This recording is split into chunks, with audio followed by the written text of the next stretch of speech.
So, Traci Waldman Philips, welcome, Oh, welcome, welcome. How are you, dear? I'm well. So I have a question. Do you have a middle name? Yes. What is your middle? Some Are you, cultures, they don't have middle names. sister? No, I'm going to open this with, don't let me tell you, because my middle is my dad's Qualnia, Qualniah. So it's Qualnia. And then Moshe in line with, so when I was born, Moshe Dayan, the Israeli general, was really, really raging, and my dad was a fan, and he gave me that middle name, Moshe, Moshe. So for my first, my entire elementary, I was going by Mushi Port, and I got so ours is high school. So after sixth grade, you just jump to seventh, and we call it high school. And I said, you know what? I'm going to be called Wulwyn. Don't want to be called Mushi anymore. So anybody you hear calling me Mushi, they're friends from 1984 and before. Anybody after it's 1986 and after with Wulwyn. So that's my name, Wulwyn Qualnia Moshi Port. Oh my gosh, I love it. There's always a story. There is. There's always a story. I was supposed to be Holly, not middle name, like first name, Holly. Okay. And both my parents really liked that name. And they moved into this small little home in this really beautiful, actually the neighborhood I grew up in. Mm-hmm. And it was right before my mom was, going to have me, and they met the neighbors, and the neighbor's dog was named Holly. So last minute, my mom's like, no, I don't think so.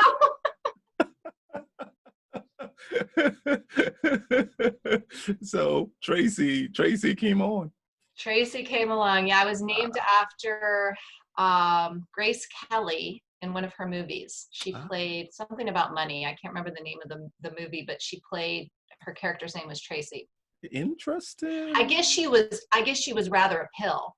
And I was like, well, why would you name me after a character that was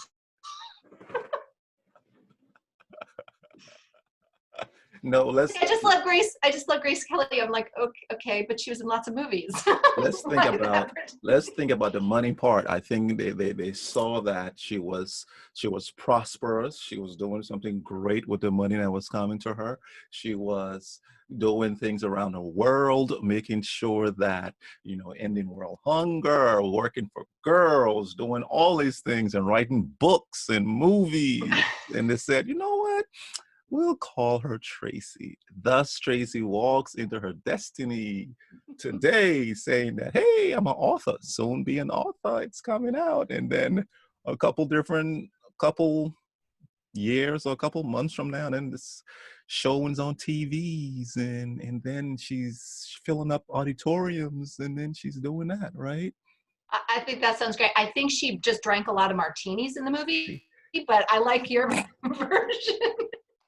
Nah, I'll take my version. Drinking martinis, but your version is a lot more. I right up my lane there. I like that. So I think this is I think we kind of picking up from last week, right? Creating your own playbook. So Traci in that movie was doing and balling, right? And this Traci is not going to go by that Traci's playbook. She's going to do her playbook, right? Right. Wow. So my interpretation, my upgraded and current interpretation of Grace Kelly. But I do like Grace Kelly. I did like her as a person and a movie star. Did see a couple she movies. was. In fact, the middle name Grace. I always thought if it wasn't Brooke, which is a family name, it would have been Grace for my daughter. Oh, wow. So wow. We just keep passing these names on, right? Correct. And the strange thing, my Wulwyn was my grandmom was reading a book. Just so happened she's reading a book when my mom's pregnant. And she goes and says, well, I got a name for you. Why not Wulwyn? And it's Welsh. So it's really Wulwyn is how when I meet people with that background and I go, my name is Wulwyn, they go, oh, it's Wulwyn. right? Like, okay. Well, not how I pronounce it, but yes. Hey, whatever. So it's strange how we get our names, right? But I think names are so powerful, um, because you can't say a name. You can't. What I want to say is say you can't. I can't. I can't knock your name. I can't blow your name. I can't think your name. I have to say your name, right? And when I say your name, our speech conjures up certain things, right? And when I say Traci, it's whatever that means to you, right? That you turn, we turn for just that name. But if we stop to think for a few, when I say Traci Waldman Philips, oh my goodness, it's bringing your dad in it. It's bringing, Isn't it funny? Yeah. it's bringing your mom and your dad. It's bringing your siblings in it. It's bringing your niece who wouldn't pronounce Traci would pronounce it Tati, right? So all of those things when we call our names, it's a beautiful thing. I think it's I I love see that. you. That's really I see you. that's a I love the way that you just described that, because it's true. I mean, if you think about it, it's like there's other people that share our name, but not in the same way, right? Not with, I mean, it's funny now. It's like, being Traci Waldman for so many years before I was married, Mm-hmm. that's Waldman is not a common name. And so I was like the only Traci Waldman. As soon as I became Traci Phillips, people are like, oh yeah, there's like a million Traci Phillipses. I'm like, oh, but not with an I and one L, and There so you we go. put There you these go. combinations, and again, I think we strive to be individual, and it's very important to us as human beings to kind of have our individuality. And yet that piece you talked about with family, Mm, we have the DNA of our family. I mean, yes. what they found too scientifically is we don't just carry the traits, we carry the memories, Wow. we carry, like, when a trauma happens 8 generations back, that gets registered in the DNA, and any children that come after that have that in their DNA. So when people have fears of snakes and fears of, where you have it so young before you even develop an understanding of what a snake is or what it does, Mm-hmm. they tested, that there's these fears because they get passed down generationally. And Wow. so there's so much in that name, and it, for the longest time, I didn't really like Traci. I thought, I don't know, I just, as a kid, I didn't love it. It didn't, some of my friends had such girly names, and I was like, Traci, just kind of like, and then one time, I think it was middle school, we were asked to look up the derivation of our names, and Correct. some people had made up names, where their Yep. parents just put names together and stuff. So there was no Yes. derivation. So they got to tell that story and all of that. Well, there's a derivation. It just was not. But mine means warrior. It's Celtic. And it comes as it was a masculine name, right? Which I was like, aha, that's what that's what I always felt as a kid. This is such a boy's name, but it's a masculine name and it means warrior. Oh And my I God. thought, how apt. Do you know my Wulwyn means warrior also? It That's does why not. Get out. I swear when you said it, that's why my mouth was. And I'm looking. And I wanted, as I was speaking earlier about the Wulwyn, I wanted to say, oh, it means warrior, and I was like, nah, not important here. Da da da. I'm just gonna. And oh my goodness. It all makes sense. Very, very interesting. I was listening to Creflo Dollar talk the other day, and he was talking about race, etc. And he said, "Man, it's not about. It's not. He said there's one race. There's the human race, and then there's a white person in the race, in the human race. There's a brown person in the human race. There's a black person in the human race. These are, and what it boils down to is it boils down to the blood, right? It's the blood that matters, and the blood is red. And if the blood is red, when that black person is dying, and they say you need blood, and it says it's white blood. It's white blood. It's not A, B, or O. Like, it's white blood. Nah, I don't want it. But when they tell you it's A, B, it matches A, B, O, whatever it is. Like, yes, that's it. And then life comes in, right? Life comes in not based on color. It's based on the blood. And I'm hearing, I don't know how I correlated that. I correlated that with the names. We all have names. And here it is, Warrior Traci, right? And then Warrior Wulwyn. Gosh, so it boils down to what the name means, huh? Same thing with this thing that's going on around the world. It's about equality. It's about the blood, and the blood is the one that sizes it up, right? Ah, my I goodness. love Okay. that. I Mm, love that. It is so true. I mean, we mm, categorize, we talked about this a couple of conversations back, categorization, yes. and how Yes. we learn to give certain meanings to things based on the category that we've attributed to that Mm-hmm. thing, or that thing to what category. And it just, when we step back from that, like, okay, what if we were to decategorize everything, just take everything out of the category? We would find a lot more sameness. Oh. Mm, Categorization is one of the main things that divides things because they're in separate categories. And because we're always looking to separate things into categories, we're looking at what separates, not what unites. correct. Correct. Correct. And so that piece is just so great. Do you know where O blood? So O blood type is the most prevalent blood type. Do you know why they call it O? Do you know where No. the names of O, A, B come Tell from? me. Tell me. Tell me. Tell me. So when I was in school, coaching school for nutrition, we learned Uh-huh. about blood types, and and there's this great book, Eat Right for Your Blood Type, depending on. So O stands for old. O is the oldest blood type.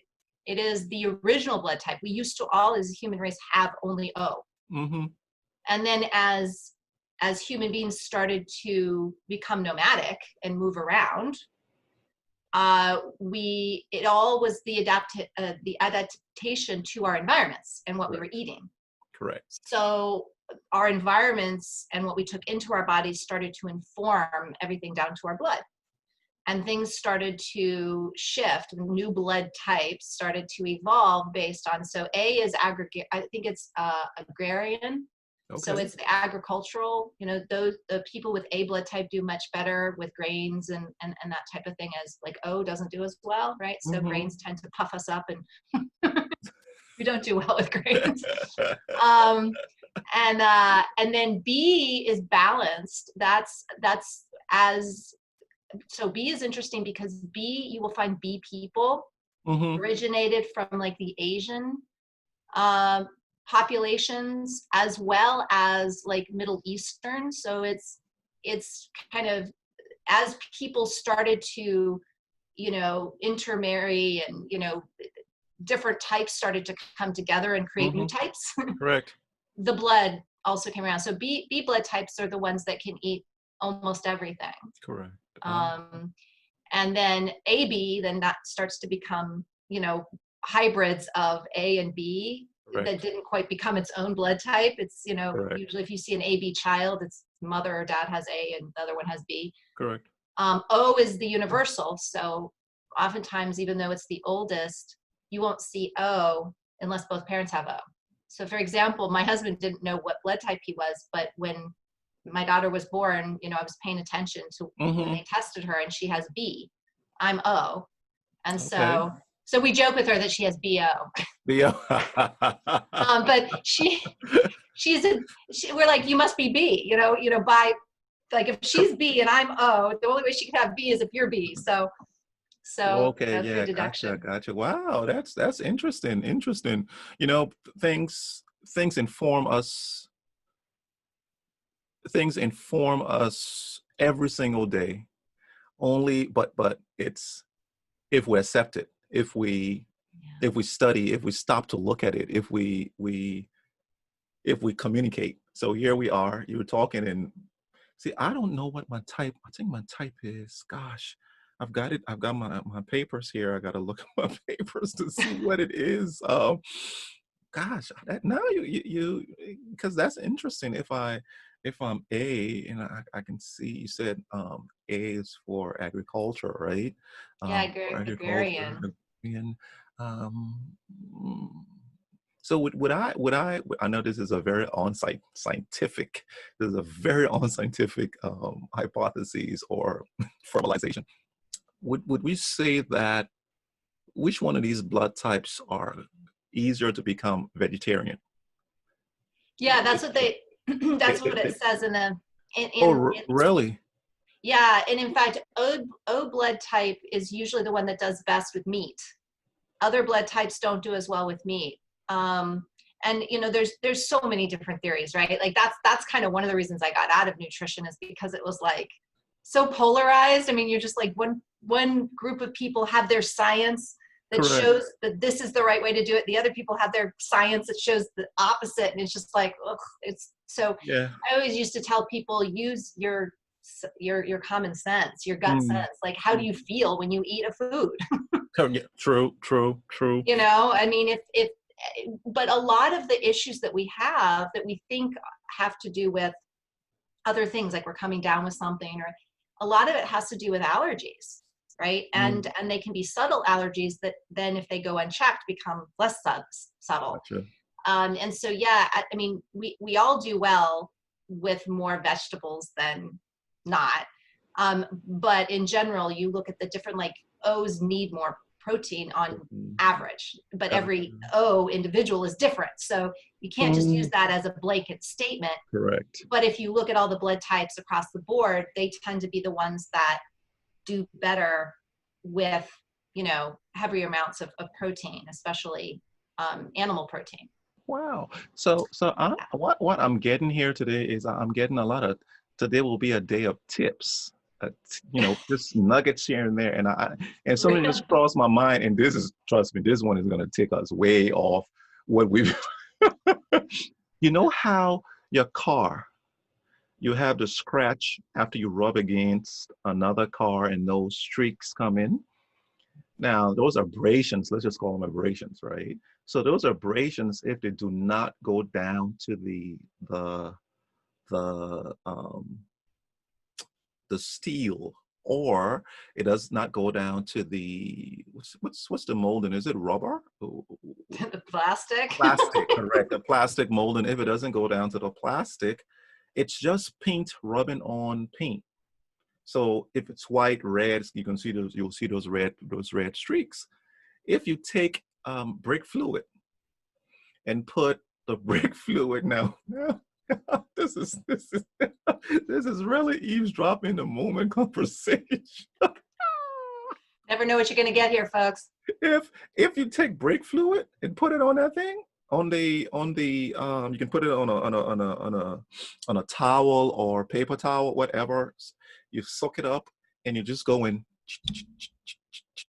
Do you know that thing, that streak moves, and it's your color, it's back on, and nobody knows if you've had an accident?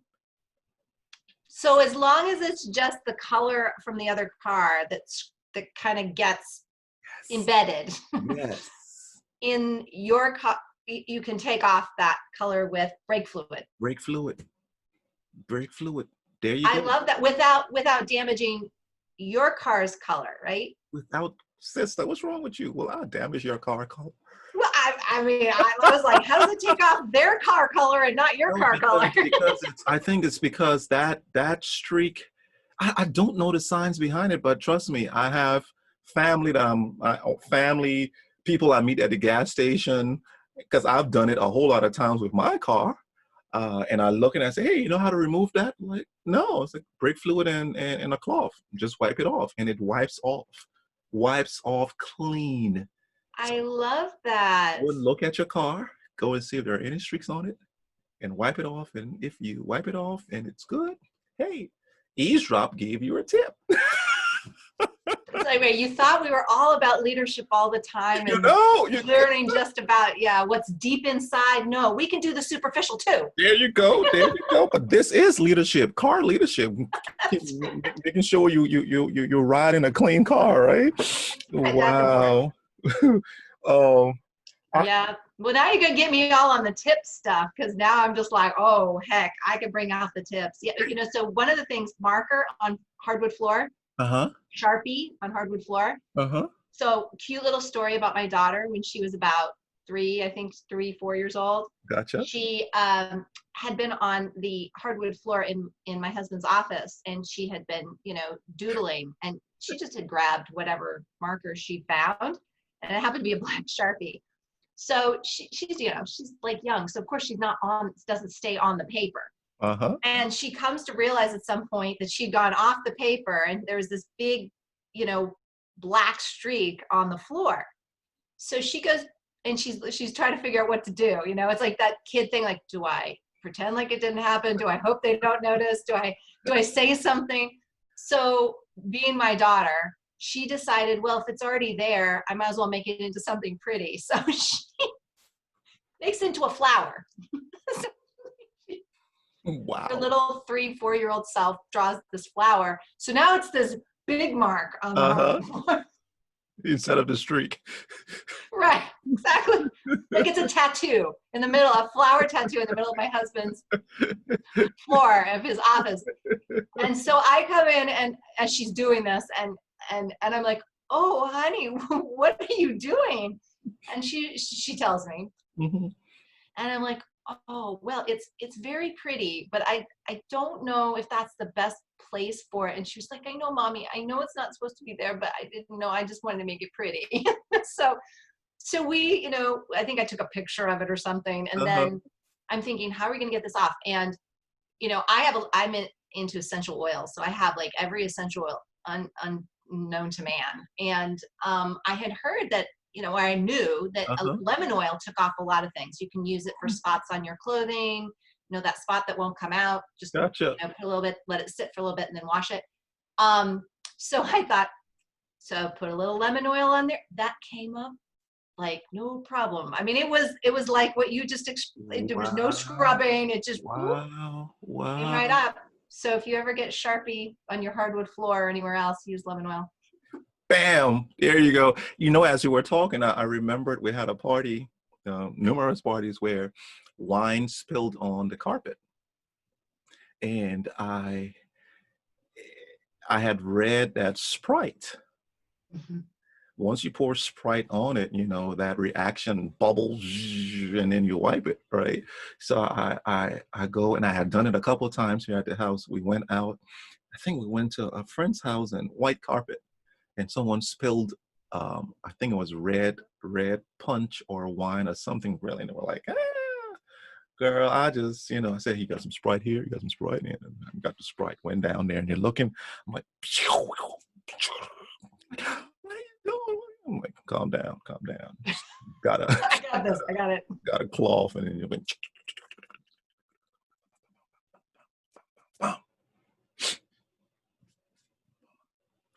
it's like,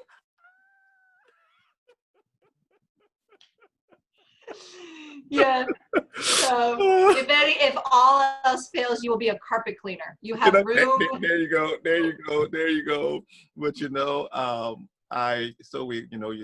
we talk about tips, but one thing that I think I'm gonna laugh this entire show.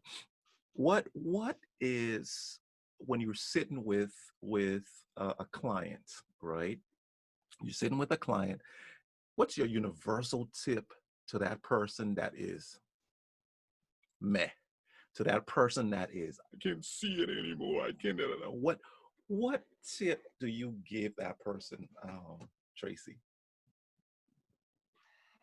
So if they're in victim, basically, or if they're just feeling blue. I blew a question to you. Anyone? Like I'm trying to categorize it. Inhale and open and give your aroma.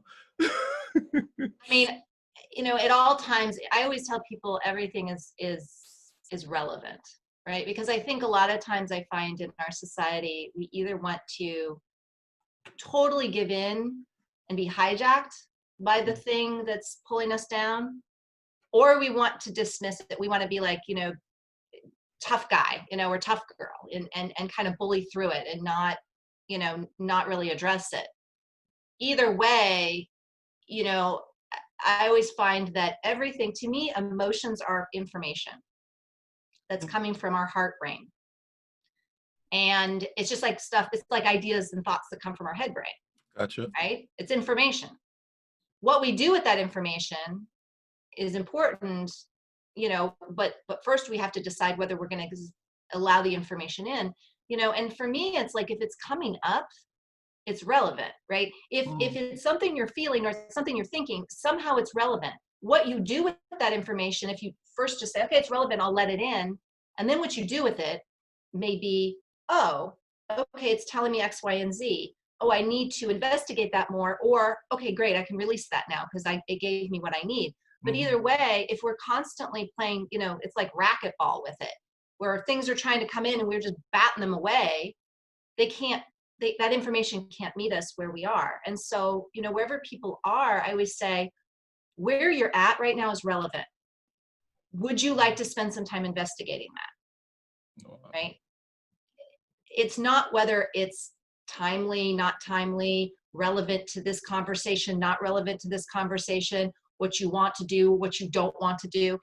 I'm just basically telling you it's relevant and giving you permission to decide whether you want to discuss it or not. And what I find is it has a deeper meaning attached. Not only is it giving people the autonomy and sovereignty to decide for themselves, not to be like, oh, let's jump on that and dig into it. It's not for me to say. But what it's saying basically is two things. One is what you're feeling is relevant, because a lot of people forgot that. And two, it's giving them the permission to choose what they do with that aspect of themselves, with that information that's coming to them, right? Because the other pieces, we've been so conditioned to do as we're told, or to look outside of ourselves to the answers of what to do with that information. Like, I don't know what to do with it. I don't know what it is. What should I do? Well, I don't know. What should you do? And it's okay not to know, but sit in the not knowing so that the knowing can arrive. And so that's what I mean, wherever people are, I always, always ask, always ask permission, for something. May I give you feedback? May I offer a suggestion? We always give permission. But I think permission extends even to things like that, where I'm not going to assume that this is something we should jump on just because I'm the coach and I'm in the coach's seat. And this person obviously is not doing well in some aspect. And so to me, that would be the fix it answer. Gotcha. And I don't think we're here to fix, right? I think we're here to hold space for discovery. So, I mean, I don't know if that's a tip or if that's but that's my approach. See, when I ask questions, I don't like to straighten it up. I don't like to comment, oh, it's because of this. I want the person who's answering to process it and give the answer they think it's appropriate for it. And if it's not, I'm like, well, I wasn't thinking on that light, but well, it's what you answered, right? It's giving you that freedom to hold your space. On my end, for I go back to and where it came from was where the question came from, and now I'm going to cheat you. I didn't give you this backstory. Now I'm going to give my backstory and then answer with that, but it's directly in line with with how you answered anyway. I always, most of the time when you are happy and everything's prosperous, you don't ask that question. What do I need to do? You live, you go. So most times, as you said, it's about when the person is in a funk, when the person is pretty much don't know next steps, right? You said let the knowing arrive. Oh, that was excellent, right? Let the knowing arrive at you. Discovery. I I just I do two things. One is why. Why am I here? Right? Answer the why. And you would say because of something. And then that something, why that something? Huh. What do you mean why that something? Why that something? Well, why that something because of that? Why that? And what I've noticed is when you, and I call it an atomic why, where is I am trying to go down to the root cause of it. And you'll know you're at the root cause when you can't answer a why to that why. And then you go, okay, so this must be the reason. And it comes easy for me in terms of root cause because of the engineering background, where Yeah. you engineer it and you look and see, okay, there's a reason for this. Because there's a reason for every single thing. Every single thing. And then some things can be answered because God comes and just puts his pixie dust on it. And you go, but that's the reason because he put his pixie dust on it. Like me and you talking here now. How in the world are we supposed to be? Hey, God put that pixie dust and say, hey, two warriors get together, talk. um, so is it atomic why? Why is it that you're doing this? And after that, now you know the reason why, and it's up to you to decide, I'm going to agree to stay in this space, knowing my why, versus countering and doing what I want to get out of it. Right.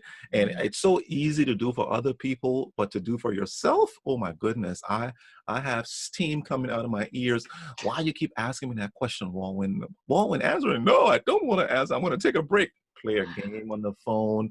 Well, no, I'm not going to answer it. But that I think is a process that you develop to say the reason I'm sitting in this space with, and I'm going to say I'm going to do this test right now with me. The reason I'm sitting in this space with Traci Waldman Philips is because I had prayed for my platform to broaden. And I said, God, just open my platform. Open my platform. What does that look like?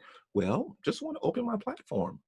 And I thought about podcasts and this and that and the other, and nada. But then you and I came, we started to talk, and all of a sudden, and it wasn't planned, we said, why not let's do it? And then we jumped on it, did it, and here we are 8 episodes down the line, right?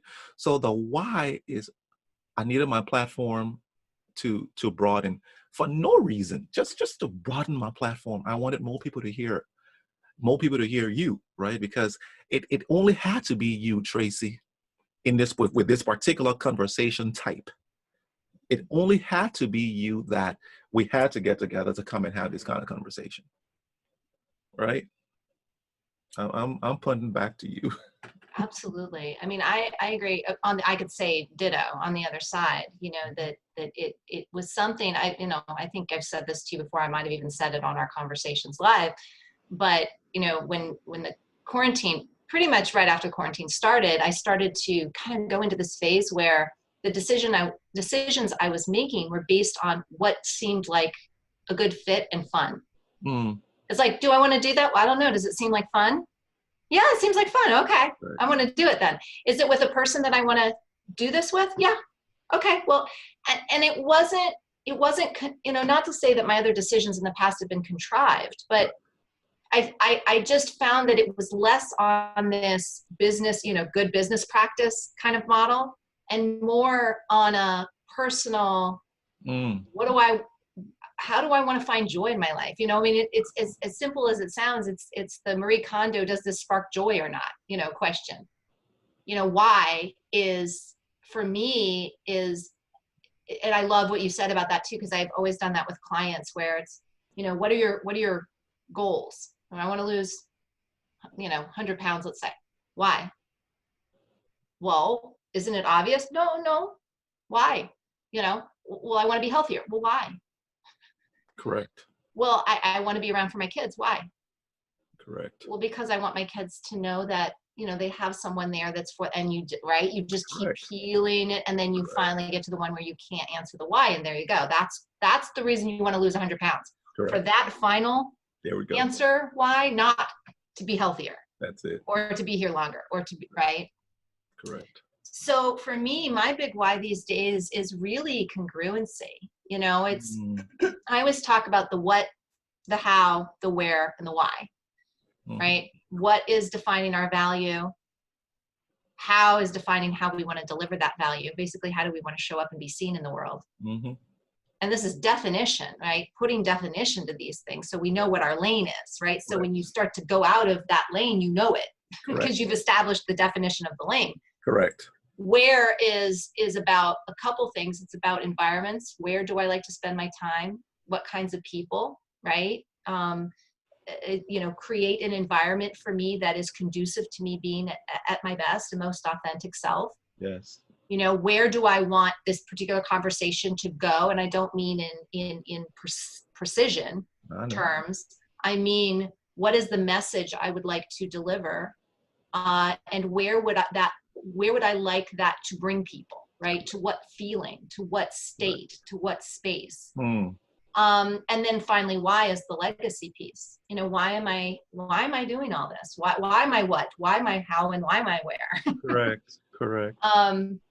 And I find that when people can define that succinctly, it does create this lane. And when we are able to look at those pieces and align them and say, do they line up, right? Are they congruent?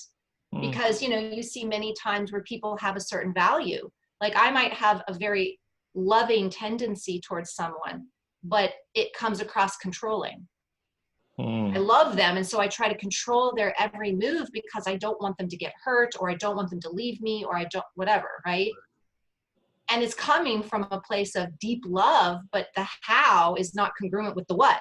Yes. Right? So how I'm showing up is not coming across lovingly to this other person necessarily. And so when we line those things up and have that congruency, we have flow in our lives, right? There's this natural ebb and flow because everything's in alignment. And so when you're talking about that, it's like, for me right now, it's like joy and fun is the resonant point of congruency for me these days. So when I'm making decisions that are in alignment with joy and fun. Correct. And I don't mean party, let's get crazy kind of fun, right? I'm talking about joy.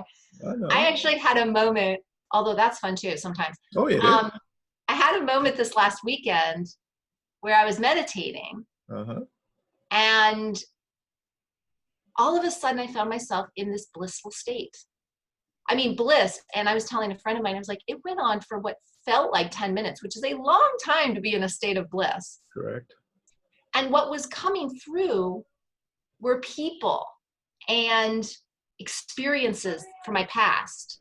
And I mean, some relationships that are a little, have been estranged, came through, and all I felt was my heart just busted open in love for those people. And it was like this massive healing.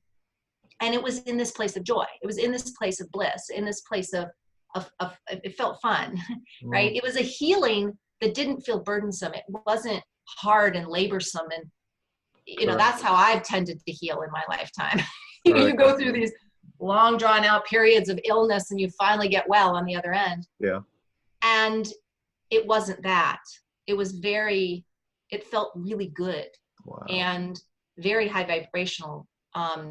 And so I think these are the states when they talk about bliss and they talk about, you know, yogis and different people who I guess apparently do this all the time and teach this. We've heard it talked about, but I personally had never been in that. I mean, I've had moments of bliss, but not like that. Correct. And I realized that it's because I don't know if that's why exactly, but I have been on this train of really looking for congruency. And how I know it's congruent is because it feels joyful. It feels fun. It feels good in that space of joy and fun. Yeah. So yeah, you know, the congruency, how, what, why, everything lining up. And then you talk about meditation. Oh my goodness, that, you know, a lot of times when people in 2020 hear about meditation, they and I'm speaking in terms from the Bible, right? People are, you're meditating too. Some idle or don't know. Right, right. Meditation, I think, but when and I studied the word meditation, it was mutter on these things, mutter, think on it. Just keep your mind going around it. Keep your mind going around it, and it's so I'm looking at something here. Dream big, be kind, love always. I have a sign in the office here, and I can meditate on that. Dream big, be That's it. kind, love always. And that meditation does more for my direction than and 1 minute, 5 minutes, 10 minutes of that meditation on it does more for my direction in life than going to school and getting a master's, an MBA, or whatever it is. Because as the man thinketh, so is he, right? It's how you think about what, what do I think about myself? And it and a lot of things are hitting me right now, and it always starts with self. It's and it's not selfish. I'm not saying be selfish. It starts with yourself. It starts with you being well, you been um, properly fed, you've been properly, you in the right state before I can come and feed you. It's just what they say in the plane.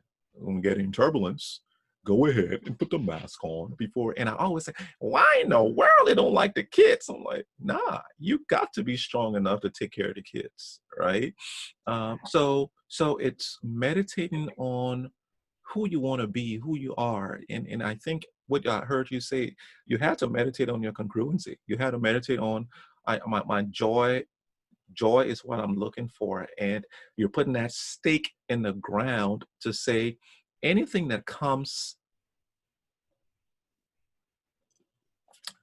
contrary to what this stake, stake, stake is in the ground, I am not going to accept it. Likewise, I've met a whole lot of people in the past 3-4 years since I started to truly work on the business. And I meet them and I talk to them. Nice people, they're not terrible people. No, but they are just not the people to have this conversation with, right? And there are other conversations that we have that I'm not going to have with you. I'm going to have it with them. Same you, not going to have. But this particular space, oh my goodness, I appreciate it so much. I love it that, you talked about your joy and your happiness and putting that in congruency. This happens to be mine in terms of just rapping about stuff, just conversating about stuff. Today we started crazy. Oh, tip. Hey, here's how you do it. Lemon oil and then Sprite, right? And then from Sprite it jumps to I asked them to hold their space in order for the emotions to come. I'm like, gosh, I just came from laughing, but then we turned so serious. We got so deep so fast. That's what I love, and I tell you, Tracy, that's what I love about our conversation. Um, Answer that call, girl. Make Oh sure no, that, oh no, I meant to take this out of the room. Sorry about is it that $1 million deal? that. They'll have to call back. I'm having too much fun. Yeah, but no, really, it's and I think what we're doing here, and I'm speaking to others now, and I'm always been speaking to others, but more so now, have conversations. This is an hour we're taking and saying, you know what, we'll put an hour and show it to everybody. And look what an hour, I don't know what it does for you, but what it does for me, and I know what it does for Trace, because after we go offline, we're like, oh my goodness, thank God we had it. Oh, right? Go and have your hour conversations, your 30-minute conversations with people. Aha, aha, with people who are aligned but not similar. We don't want people who are exactly like you, and we're not talking about color or female, male. It's about they're aligned, but they're moving somewhere, and you want to couple with those kind of people to go to that next level. Yes, for sure. So one of the things you said made me think of something that happens a lot in my client sessions, Mm-hmm. where people will get into a state of what I call flow, and they will stop and say, oh gosh, I'm sorry, I'm rambling. Rambling is such a beautiful, so it tells us how we've kind of been conditioned to think about our mutterings, as you said earlier, when you talked about, meditation mutterings, is that it's bad. It's that it's too much. It's that we're just going on and not making any sense. And what I always tell people is when we are, quote unquote, in that state of what feels like rambling, we're just going on and on about random things. People could say, this show is like, today is like rambling about different things. What I've always found is that's when we're speaking from not just the head, but from the heart and from the gut and from the spirit, really. We're not just thinking, right? Because usually, and I know that because people will say, I'm not making any sense, I'm just rambling. So they're not coming from the headspace because the language tells you that. Correct. And so what I say is, but what's really interesting is that when I'm taking notes on ramblings, it's always when the gold comes up. When the why question, that we're getting to the core answers of things, is when people are on a ramble. And so, it allows for spirit to come in and guide. I still love, and I know I mention this every time, I love the quote, man plans, God laughs. It's like we just think that if we keep we have to keep a focus, and our mind has to stay this way, and all ducks in a row, and things have to make sense, and we have to prove it scientifically and all this stuff. And it's like, okay, great. That's why we're only using a fraction of our brain. Wow. Is because we only stay in that little category that we can control. And when we allow ourselves to open up to things that we don't even understand, they'll start coming out of our mouths. Right? I know I'm not making any sense, or I don't even understand where this is coming from. We will actually open ourselves up to spiritual teachings that will come out of our mouths, and we didn't even realize that was within us. But then we're asked to understand it because it just came out of our mouths. So it brings awareness to these higher level areas and broadens our ability to use more of our brain and more of all of our brains, head brain, heart brain, and gut brain. I love meditations that open ourselves up to not just what I'm thinking, and not just what I'm feeling, correct, but what I'm sensing too.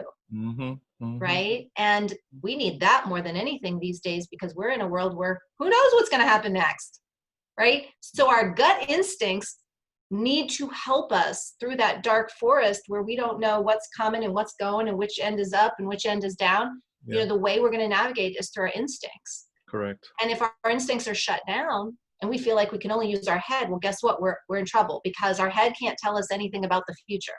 The head can only tell us what we've been told and what we've experienced in the past. So we can project it into the future, but usually by the time we get into the future with the past, it's antiquated. Correct. So we need to be able to pivot. We need to be able to be flexible. We need to be able to change, and we need to be able to do that. The only surety we have in pivoting and changing in the moment comes from a deep central place of feeling instinctually alive.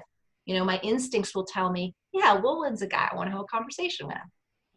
My instincts will tell me, no, that's not a good deal for me. Right? I've been using my instincts a lot talking to publishers. Like, I'm just getting a feeling, it's a sense. Yeah. It's not an emotional feeling. Correct. It's literally it's a sense feeling, right? Oh my goodness, Traci, you are. So I had conversations the past 2 weeks with others in terms of shifting, and shifting in your spirit, shifting, pivoting, God's moving and doing certain things. My goodness, there's so much stuff you said. You just meaty. I must be type O. Um, but they see we can't the spirit world. I said the spirit world exists. It's so real. It's surreal, right? The supernatural exists. And that's what you were speaking about just now in terms of, the supernatural. You're depending on the supernatural. And we know the supernatural will have those two sides, right? The good and the evil. And whichever side you operate from, you excel in it, right? And I still remember we were looking for a house in 1999, 2000, and we entered this beautiful Victorian in Cary. I mean, it was the detail in the house. In fact, let's talk about the trees, the mature trees in the yard and the garden. Exquisite. Got in their driveway, so it's so a whole lot of trees, so it's kind of dry, kind of damp, not damp, kind of dark, right? So we're getting there, but not that darkness is not what I want to talk about. There's a different type of darkness that existed in that house, Traci. As soon as I entered, I was like, God, something terrible happened in here.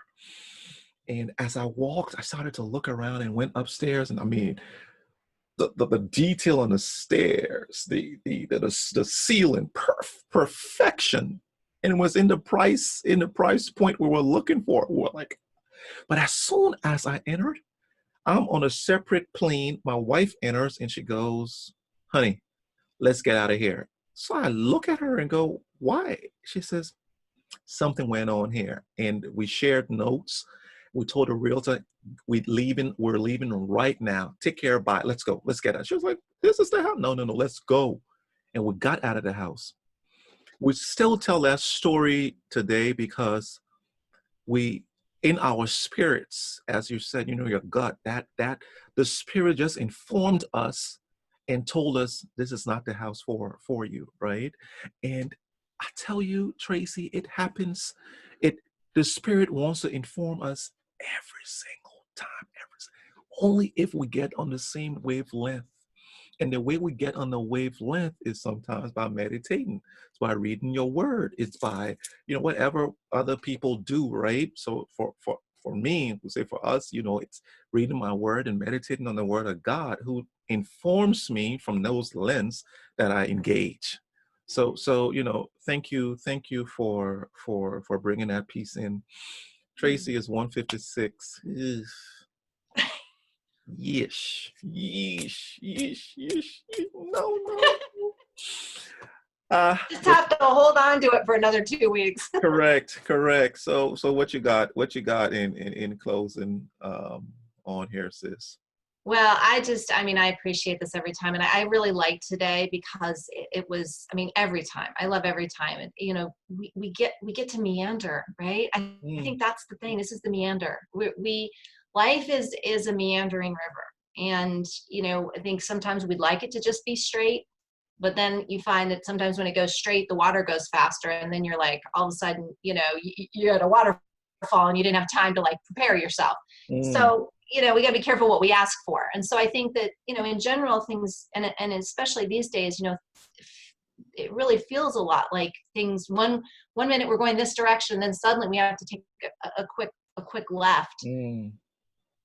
And yet it's all relevant, right? So somehow I feel like everything that we cover, somebody listening will be like, "Oh, I needed that tip," or "I needed to hear that piece," or "Wow, I was thinking about that same thing myself. It's nice to know there's other people out there who are considering or have been through something, that speaks to that." So I trust that. And I think that the 3 words that have come up a lot in conversation this week with my clients and myself, because again, every time it comes up with the client, I'm like, "Oh, that was for me too," Gotcha. Are trust, clarity, and focus. And a lot of the things that we've talked about today are tools for, if that was our mantra, if that's my mantra for the next 2 weeks, I'm doing the same work as my clients in the next 2 weeks, is it's, what do I need to build trust within myself? Because if I don't trust myself, I'm not going to trust others. There's this great trust exercise that my husband has done in different trainings, and you go around the room and with people, and you walk up to people randomly and you just look at them. These are strangers, and you have to tell them, "I trust you, I don't trust you, or I don't know if I trust you." Just right there in that minute, and you don't know them. And at the end, what they learn is that as much as we've been taught that trust is about somebody earning it, it's actually about a decision we make. We decide through all of the ways that we, through spirit telling us, oh no, get out of there, don't trust this, through our thoughts, through our heart, like we use all of those avenues to then determine, we decide the trust. Oh yeah. So if we don't trust ourselves, or if we don't learn how to discern in a trusting manner, right? What do we trust? What don't we trust? Then it's on us. It's not for us to wait around for that person to earn it or that thing to prove to us whether it's trustworthy or not. Right. And the same holds true with the focus or the clarity and the focus is, using some of the tools and the what, how, where, getting really clear on the alignment and who we are and what we stand for and how we want to show up allows us then to have that clarity. But clarity comes through meditation and prayer.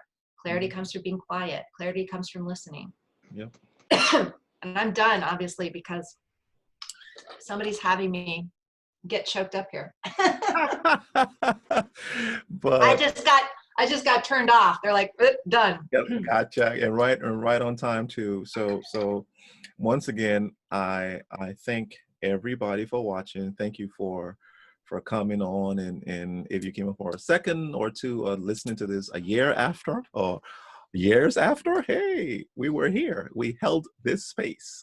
I think today you said a word that I would make this maybe the and I'm recommending this to you and see what you say, your feedback. Meanderings. Would that be appropriate for this one? I love it. Yes, I think so. Gotcha. Once again, family out there watching, be blessed. Traci, be blessed. Always a pleasure hanging with you for an hour every 2 weeks. Likewise, my friend. Take care and bye-bye. Let me